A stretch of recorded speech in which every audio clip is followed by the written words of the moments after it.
Captain Keith Williams. I'm with the State of Connecticut Environmental Conservation Police. This morning we're going to talk a little bit about ice safety.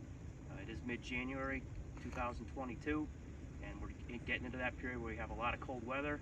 The lakes and ponds and streams in the state of Connecticut are starting to freeze over. So we want to talk a little bit about ice safety before you guys start heading out to recreate and do some ice fishing. The state of Connecticut has many opportunities for people to get out and recreate on the various ponds and lakes and streams throughout the state. And one of the easiest places that you can take advantage of that is one of our state boat launches. Some of the safety gear that we want to talk about today before venturing on the ice are creepers or cleats or micro spikes. There's a whole different list of these that you can get at any sporting goods store, and these are very essential for preventing slips and falls on the ice and provide great traction. Another tool that we use is a spud bar to check the ice thickness as you're walking out. Another key thing is you want to have a good life jacket on, especially the first time of the year walking out and you don't know how thick the ice is or how safe it is. Always have a good life jacket on.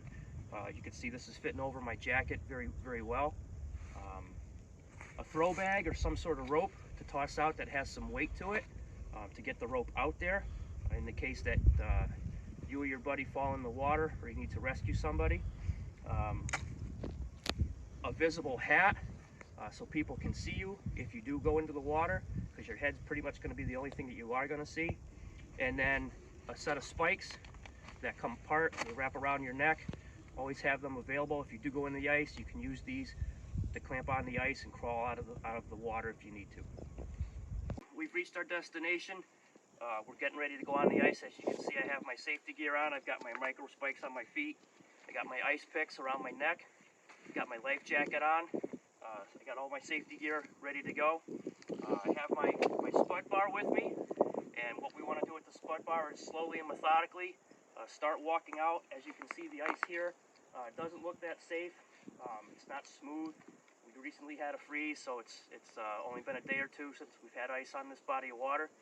But what we want to do with the spud bar is slowly and methodically start walking out and giving 3 good whacks on the ice as you move forward. You want to keep that spud bar in front of you.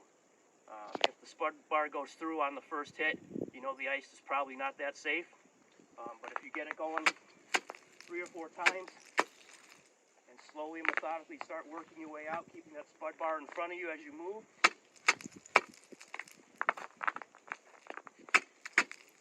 And as you can see, I'm able to move out slowly and methodically, checking as I go. And again, slow and steady wins the race here. There's no need to rush this. You want to be safe at all times as you go out. DEEP and the Connecticut Environmental Conservation Police want you to stay safe this winter on the ice.